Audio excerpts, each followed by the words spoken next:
Be be Fatima الزہرا رضی اللہ تعالی عنہا کا ذکر اہل بیت میں بہت ہی خوبصورت انداز میں آتا ہے۔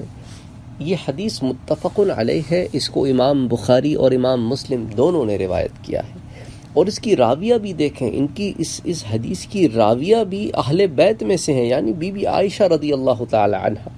تو بی بی عائشہ رضی اللہ تعالی عنہا مقام فاطمہ، منقب فاطمہ بیان کر رہی ہیں، تو اہل بیت کا ذکر کر رہے ہیں۔ اس لیے اہل بیت، جیسا کہ میں نے آپ سے پچھلی بھی ایک حدیث میں ذکر کیا تھا کہ اہل بیت کا اسلام کی تاریخ میں دین کا ہم تک پہنچانے میں بہت ہی امپورٹنٹ کردار ہے، کیونکہ گھر میں جتنے معاملات ہیں ان کو رپورٹ کون کرے گا آپ تک؟ وہ اہل بیت ہی کریں گے، اور کون کرے گا؟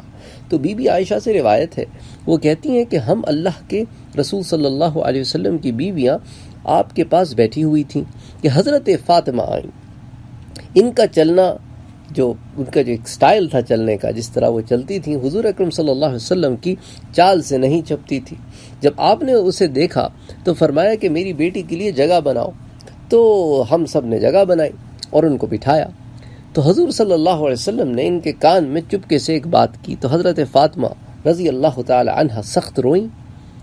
جب آپ نے ان کا یہ غم و حزن دیکھا تو ان کو اپنے قریب کیا اور دوبارہ ان کے کان میں چپکے سے ایک بات کہی تو وہ ہنسنے لگیں۔ جب رسول اللہ کھڑے ہو گئے تو بی بی عائشہ کہتی ہیں میں نے حضرت فاطمہ سے پوچھا کہ اللہ کے رسول نے آپ کی کان میں کیا کہا؟ تو وہ کہنے لگی میں اللہ کے رسول کے اس بھید کو، اس راز کو ظاہر نہیں کروں گی۔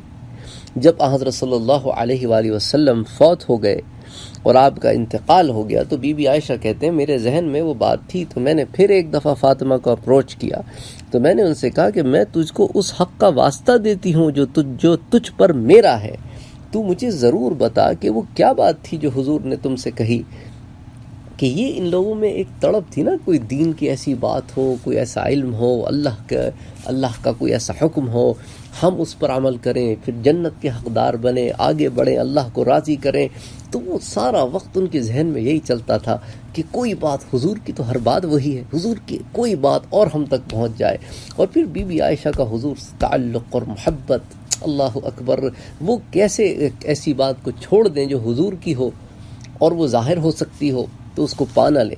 تو انہوں نے بی بی فاطمہ سے کہا کہ مجھے بتا دو، میں تجھے اس حق کا واسطہ دیتی ہوں جو تجھ پر میرا ہے، مجھے ضرور بتائیے کہ وہ کیا بات تھی۔ تو بی بی فاطمہ فرمانے لگیں اب جب کہ حضور فوت ہو گئے ہیں تو کوئی بات نہیں ہے، پہلی مرتبہ آپ نے جو مجھے کہا تھا وہ یہ تھا، فرمایا تھا کہ حضرت جبرائیل ہر سال قرآن پاک کا 1 مرتبہ دورہ کرتے ہیں، اس سال انہوں نے 2 مرتبہ دورہ کیا ہے۔ یعنی دورے سے مراد ہوتی ہے کہ بھئی پورا قرآن الحمد سے لے کے والناس تک پڑھنا، اس کو کہتے ہیں دورۃ القرآن۔ بعض حضرات کا اس ضمن میں یہ بھی ہوتا ہے، وہ اس کو ختم القرآن کہتے ہیں، اور بعض کی یہ رائے ہے کہ ختم القرآن نہیں کہنا چاہیے بلکہ دورۃ القرآن کہنا چاہیے، کیونکہ قرآن جو ہے وہ ہمیشہ رہنے والی، ہمیشہ قائم رہنے والی کتاب ہے۔ ختم کا مطلب ہوتا ہے کہ اس کے اوپر آپ نے مہر لگا دی۔ بعض کہتے ہیں کہ نہیں، یہ تو اردو والا ختم ہم کہتے ہیں، ہم عربی والا ختم تو نہیں کہتے کہ مہر لگا دی اب قرآن نہیں پڑھا جائے گا۔ بہرحال یہ ٹرمینالوجی کے ڈفرینسز ہیں، اس میں ہم نہیں جائیں گے یہاں پر۔ تو دورۃ القرآن کیا، تو احتیاطی طور پر بعض حضرات اس بات کا زیادہ خیال رکھتے ہیں کہ دورۃ القرآن کیا، اور وہ کہتے ہیں قرآن کا دورہ کہنا چاہیے۔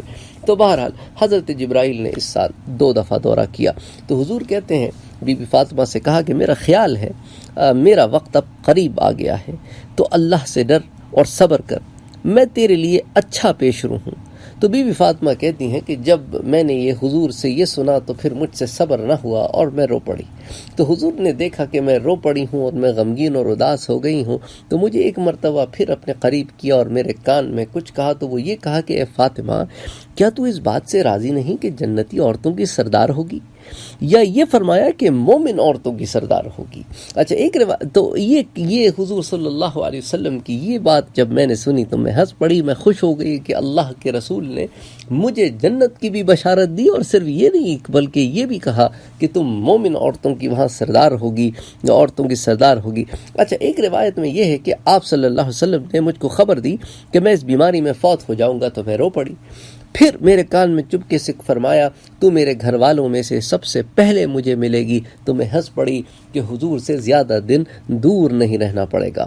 تو یہ ایک حدیث ہے جس کو امام بخاری اور امام مسلم دونوں نے اس کو لائے ہیں، اللہ اکبر، سبحان اللہ۔ بی بی فاطمہ الزہرا رضی اللہ تعالی عنہ، ہم آل حسن ہیں، ہماری دادی ہیں۔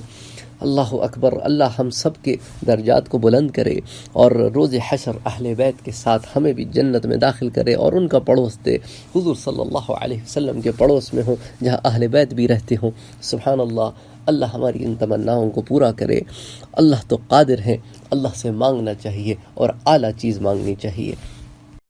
اللہ